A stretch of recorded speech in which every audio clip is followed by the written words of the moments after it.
कल्पना करा तुमचा व्यवसाय आता फक्त 12 तास नाही तर इथून पुढे 24 तास 7 दिवस सुरूच राहणार आहे। याचा नेमका फायदा तो काय होणार?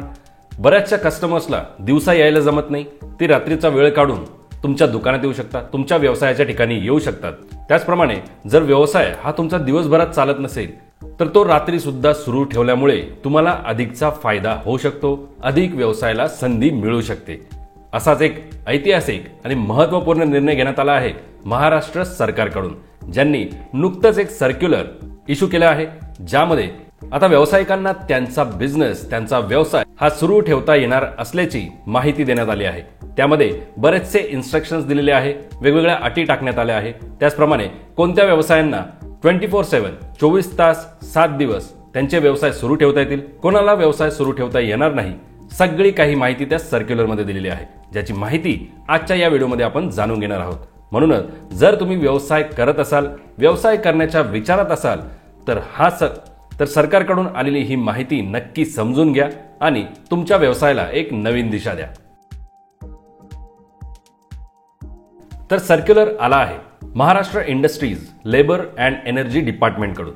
या सर्क्युलरनुसार राज्यातील बहुतेक दुकाने, रेस्टॉरंट्स, थिएटर्स, मॉल्स आणि इतर आस्थापना म्हणजेच कमर्शियल एस्टॅब्लिशमेंट्स या सर्व 24/7 24 तास 7 दिवस सुरू ठेवण्यास महाराष्ट्र सरकारने परवानगी दिली आहे।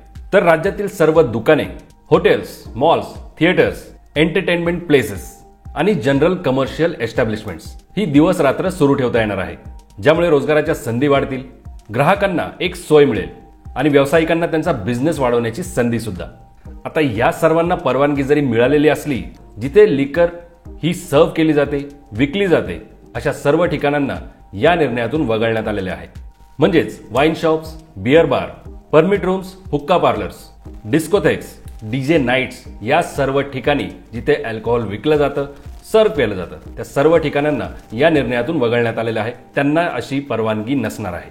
त्यांना यापूर्वी जी मर्यादा देण्यात आली होती तीच कायम राहणार आहे। त्यांना जो काही टायमिंग दिलेला आहे त्या टायमिंगलाच त्यांना बंद करावं लागणार आहे। कमेंट करून सांगा की तुम्हाला हा निर्णय कसा वाटतोय। आता 24 तास जर एखादा व्यवसाय सुरू असेल, त्या ठिकाणी जर कामगार काम करत असतील तर त्यांच्या हक्काचाही या सर्क्युलरमध्ये उल्लेख करण्यात आला आहे। प्रत्येक एम्प्लॉयला, प्रत्येक वर्करला आठवड्यातून पूर्ण 24 तासाची सलग सुट्टी द्यावी लागणार आहे, म्हणजे तो त्याचा वीकली ऑफ असेल।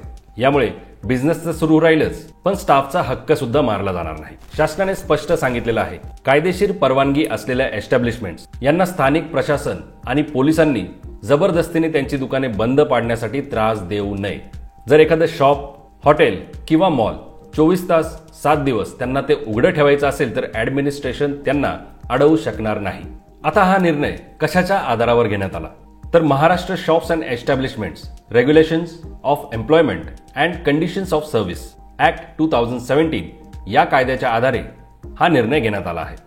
या कायद्यानुसार सरकारला विविध एस्टॅब्लिशमेंटसाठी त्यांच्या कामकाजाच्या वेळा ठरवण्याचा अधिकार आहे। म्हणूनच आता शासनाने स्पष्ट केलं आहे, जनरल कमर्शियल एस्टॅब्लिशमेंट्स आता वेळेच्या बंधनातून मुक्त आहेत। इतकेच नाही तर याआधी बॉम्बे हायकोर्टाने सांगितले होते की कन्व्हिनियन्स स्टोअर्स 24/7 सुरू ठेवण्यासाठी कोणताही कायदेशीर अडथळा नाही। स्थानिक पोलिसांनी रात्री 10-11 वाजता जबरदस्तीने दुकानं बंद करणे हे कायद्याला धरून नाही आणि शासनाच्या या सर्क्युलरमुळे आता हा मुद्दा अधिकृतरित्या स्पष्ट झालेला आहे। या निर्णयामुळे संपूर्ण राज्यात व्यावसायिकांमध्ये आनंद व्यक्त केला जात आहे। यामुळे राज्यामध्ये रोजगार सुद्धा वाढेल, तसेच इन्व्हेस्टमेंटला सुद्धा बूस्ट मिळेल। इतकंच नाही तर मोठ्या सिटीज बरोबर छोट्या छोट्या टाउन्सला सुद्धा या निर्णयाचा मोठा फायदा होणार आहे।